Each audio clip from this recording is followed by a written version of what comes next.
मराठा आरक्षणासाठी राजश्री उमरे यांचं 10 दिवसांपासून उपोषण सुरू आहे। राजश्री उमरे यांची प्रकृती खालावल्याची माहिती आहे, तर मराठ्यांना हैदराबाद गॅझेट लागू करून त्या आधारे आरक्षण द्या अशी मागणी त्या करतायत। मराठा नेते विनोद पाटलांनी राजश्री उमरेंची भेट घेतलेली आहे। राजश्री उमरे पाटील यांचं छत्रपती संभाजीनगरमध्ये मागील 10 दिवसांपासून उपोषण सुरू आहे आणि त्यामुळे त्यांची प्रकृती खालावली आहे। मराठ्यांना हैदराबाद गॅझेट लागू करा, त्या आधारे आरक्षण द्या अशी मागणी त्या करताना दिसतात। त्यामुळे आता पुढे नेमकं काय होणार, सरकारकडून त्यांची समजूत काढली जाते का ते बघावं लागेल। दरम्यान मराठा नेते विनोद पाटलांनी राजश्री उमरेंची भेट घेतली आहे। तर विनोद पाटलांशी यावेळी बातचीत केली आपले प्रतिनिधी सचिन बडे यांनी।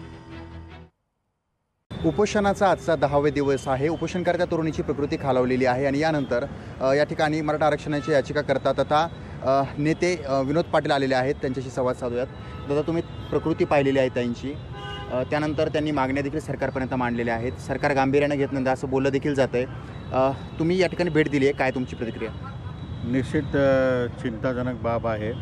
ताईची प्रकृती आपण जर बघितली तर प्रकृती अतिशय ढासळलेली आहे। खरं तर कौतुक करावं तेवढं कमी आहे की छत्रपती संभाजीनगरपासून ज्यावेळेस पहिला मुकमोर्चा सुरू झाला होता ते भगिनींमुळे आम्ही एकत्र आलो होतो आणि आज देखील एक भगिनी न्याय मिळवण्यासाठी समाजासाठी पुढे आलेली। राज्य सरकारला माझी विनंती, आव्हाने, कळकळीचं सांगणं आहे की तात्काळ त्यांनी प्रतिनिधी पाठवून चर्चा केली पाहिजे आणि याच्यामध्ये तोडगा काढला पाहिजे। कारण 10 दिवस झालेले आहे। डॉक्टरांशी आता आमची सर्वांची चर्चा झाली। सर्वांच्या विनंतीला मान देत त्यांनी आज सलाईन लावायचं आम्हाला होकार दिला, त्याबद्दल त्यांचे आम्ही आभार मानतो। परंतु सरकारने क्षणाचाही विलंब न करता तात्काळ या ठिकाणी प्रतिनिधी पाठवून चर्चा तरी किमान केली पाहिजे। काल राज्यपालांच्या भेटीसाठी यांचं शिष्टमंडळ गेलेलं होतं। राजकीय नेत्यांना 4-4 तास दिले, मात्र यांच्या निवेदनासाठी 1 मिनिटही दिलेलं नाही आहे। समाजाला सरकार गांभीर्याने घेत नाही असं देखील आरोप केला जातो। राज्यपालांच्या एक पदाची गरिमा आहे, त्यांच्यावर बोलणं माझं योग्य ठरणार नाही। परंतु खरं तर राज्य सरकारची जबाबदारी होती की राज्यपाल महोदय छत्रपती संभाजीनगरच्या दौऱ्यात आहे आणि त्यांनी सांगायला पाहिजे होतं। तर शेवटी कोणताही निर्णय झाला अंतिम सही राज्यपालाची असते, तर राज्यपाल महोदयांनी काल प्रत्यक्ष चर्चा होऊ शकली असते। तर सरकारला कदाचित त्याचं गांभीर्य नसेल। माझा सरकारला हाच सवाल आहे, आत्तापर्यंत 100पेक्षा अधिक तरुणांनी बलिदान दिलं, किती बलिदान सरकारला दिल्यावर सरकारला जागेल याचं उत्तर सरकारने द्यावं। परंतु आज आमच्यासमोर महत्त्वाचा प्रश्न आहे की आमच्या भगिनीची प्रकृती खराब झालेली आहे, खालवलेली आहे, याच्यासाठी काय निर्णय घेता येईल सरकारने घेतला पाहिजे। सचिन बडे, लोकशाही मराठी, छत्रपती संभाजीनगर। दरम्यान उपोषणकर्त्या राजश्री उमरे यांच्याशी संवाद साधलेला आहे आपले प्रतिनिधी सचिन बडे यांनी, तेही बघूयात।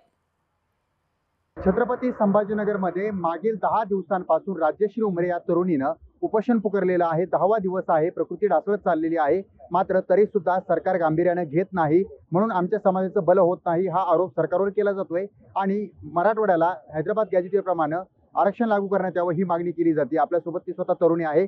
आपण जर पाहिलं तर 10वा दिवस आहे, प्रकृती ढासळलेली आहे, मात्र तरी सुद्धा उपोषणाचा पावित्र्य त्यांचा कायम आहे। या ठिकाणी औषधोपचार घेतला जातोय, मात्र परिस्थिती अजूनही जशी तशी पाहायला मिळते। ताई, काय सांगाल? तुमची प्रकृती खालावलेली आहे, मात्र तुमचं उपोषण सुरू आहे, तुम्ही मागे हटायला तयार नाहीयेत, काय तुमची भूमिका आणि भावना? जोपर्यंत मराठवाड्यातील मराठा समाजाला आरक्षण भेटत नाही, माझ्या श्वासात श्वास असेपर्यंत आमचं हे उपोषण सुरूच राहणार आहे।